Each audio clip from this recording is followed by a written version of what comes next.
আসসালামু আলাইকুম। আমি জেসমিন নেওয়াজ আমার কুকিং চ্যানেল থেকে আপনাদেরকে জানাই স্বাগতম। আজকে আমি একটা চকলেট ফ্লেভারের কেক নিয়ে আপনাদের সামনে হাজির হয়েছি। আর আমি এই কেক বানানোর উদ্দেশ্য হলো আমার ঘরোয়াভাবে ঘরের মধ্যে কোনো অকেশানে আমি কেকটা বানিয়ে নিজে সার্ভ করার চেষ্টা করি। আমি কোনো বিজনেস করি না, আমার কোনো আইডিয়া নাই ওরকম বিজনেসের ব্যাপারেও। সেজন্য আমি ঘরোয়াভাবে যতটুকু পারি আমি চেষ্টা করি সবাইকে একটু আনন্দ দেওয়ার জন্য একটা কেক কেটে খাওয়ালে বাচ্চারা খুশি হয়ে থাকে, সেই জন্যই। আর আপনাদের সামনে আপনাদের কাছে আমার একটাই অনুরোধ থাকবে, আমার ভিডিওটা একদমই ছোট হয়, একটি লাইক দিয়ে পুরো রেসিপিটা দেখে নেবেন। পুরো রেসিপিটা দেখে তারপর আমি একটি সাবস্ক্রাইব করে অল বাটনে প্রেস করে দিবেন।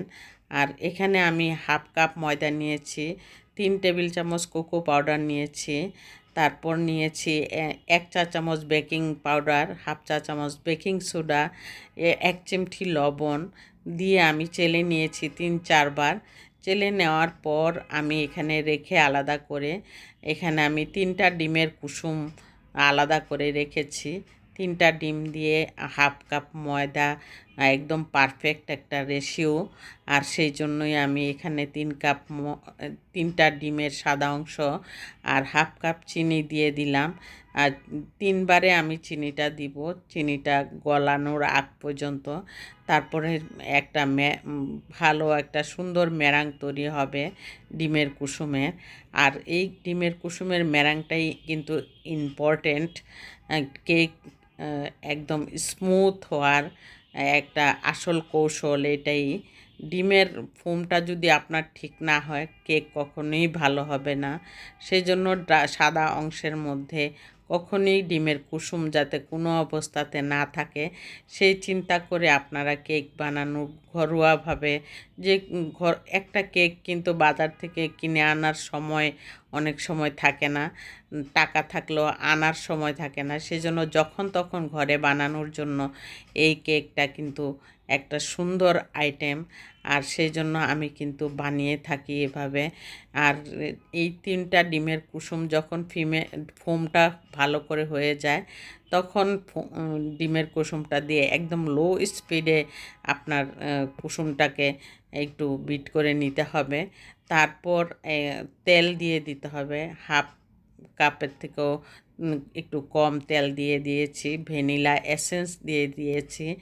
দিয়ে তারপর আমি এখানে ব্যাটারটা একদম স্লোলি আমি ভিডিওটা ফাস্ট করে দিয়েছি, কিন্তু খুব একদমই স্লোলি ব্যাটারটা তৈরি করে নিতে হবে। তাহলে দেখুন এরকম একটা ব্যাটার তৈরি হবে। আর আমি 6 ইঞ্চি মোল্ডের মধ্যে ব্যাটারটা দিয়ে আমি একটা কেক বানানোর চিন্তা করব। আর সেই জন্যই আমি একটা বেকিং পেপার দিয়ে তেল ব্রাশ করে নিয়েছি 6 ইঞ্চি মোল্ডের মধ্যে। আর এইখানে আমি শাসলিকের কাঠি দিয়ে নেড়ে চেড়ে সুন্দর করে আমি 170 ডিগ্রি সেলসিয়াসে আমি 40 মিনিট বেক করার জন্য দিয়ে দিয়েছি। 10 মিনিট প্রিহিট করার জন্য করার পরে আমি কেকটা দিয়েছি। আর এখানে আমি 1.5 কাপ নিয়েছি ভিভো হুইপ ক্রিম।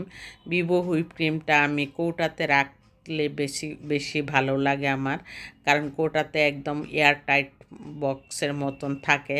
তখন 1 মাস একদম খোলার পরে কিন্তু ভিভো হুইপ ক্রিমটা 1 মাস রাখা যায় নর্মাল ফ্রিজে। এই জন্য এয়ারটাইট কন্টেনারের মধ্যে রেখেছি আমি। এখানে হাফ কাপ আমি আইসিং সুগার দিয়েছি। কিছুক্ষণ বিট করার পর আইসিং সুগারটা দেওয়ার পরে লো স্পিডে 2-3 মিনিট রাখতে হবে, বিট করতে হবে। আর তারপর যখন ফুমি হয়ে আসবে হালকা, তখন স্প্যাচুলা দিয়ে সাইডেরগুলি মাঝখানে নিয়ে আসতে হবে। এইভাবেই কিন্তু বিট করতে থাকতে হবে একটানা। আর আমার ভিডিওটা যদি আপনাদের কাছে ভালো লেগে থাকে অবশ্যই একটি লাইক দিয়ে সাবস্ক্রাইব করে অল বাটনে প্রেস করে রাখবেন। আর আমার ফোমটা এখন কিন্তু একটা স্টেবল হয়ে আসছে। এই সময়ে আমি ভ্যানিলা এসেন্সটা দিয়ে দিয়েছি। ভ্যানিলা এসেন্সটা দিয়ে দেওয়ার পর সুন্দর করে আমি স্প্যাচুলা দিয়ে আমি চতুর্দিক থেকে আমি মাঝখানে নিয়ে আসব। নিয়ে আসার পর আবার বিট করব একদম 4-এ দিয়ে। আমারটা 1 2 3 4 আছে, এভাবেই আমি দিয়ে বিট করতে থাকবো। তো 5 পর্যন্ত নিব না, 4 পর্যন্তই আমি বিট করেছি। 5 পর্যন্ত নিলে অনেক সময় বিটার চাপ পড়ে যায়, সেজন্য। আর এখানে আমি কেকটা স্লাইস করে নিয়েছি। কেকটা স্লাইস করে নেওয়ার পর আমি সুগার সিরাপ দিয়ে দিলাম। সুগার সিরাপ দিয়ে দেওয়ার পর আমি ক্রাম কোটিং করে নিব। ক্রাম কোটিং করার জন্য আমি এখানে সাদা হুইপ ক্রিমটাই আমি ব্যবহার করব। তারপর আমি অফ ক্যামেরায় আমি কিছু ভিভো হুইপ ক্রিমটাকে আমি কালারফুল করেছি। কালার বলতে ইমালশন ফুড কালার আছে কেকের জন্য, কেকের দোকানে পাওয়া যায়। সেই ফুড কালারটা, স্ট্রবেরি ফুড কালারটা আমি দিয়ে একটা কালার তৈরি করে নিব উপরের একটু ফুলের ডিজাইন করার জন্য। আর আমি কেকটাকে আমি সাদা ক্রিম দিয়েই আমি ক্রাম কোটিংটা করে নিলাম এখন। তারপরে সাদা ক্রিমটা দিয়ে ক্রাম কোটিং করার পর আমি ফ্রিজে রাখবো কিছুক্ষণ। ফ্রিজে রাখার পরে আমি ডিজাইনটা করে নিব।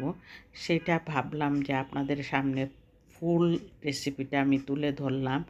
এই যে ফ্রিজে রাখার পর ক্রাম কোটিং করে আনার পর আমি সুন্দর করে এখন এই কালারটা ব্যবহার করেছি।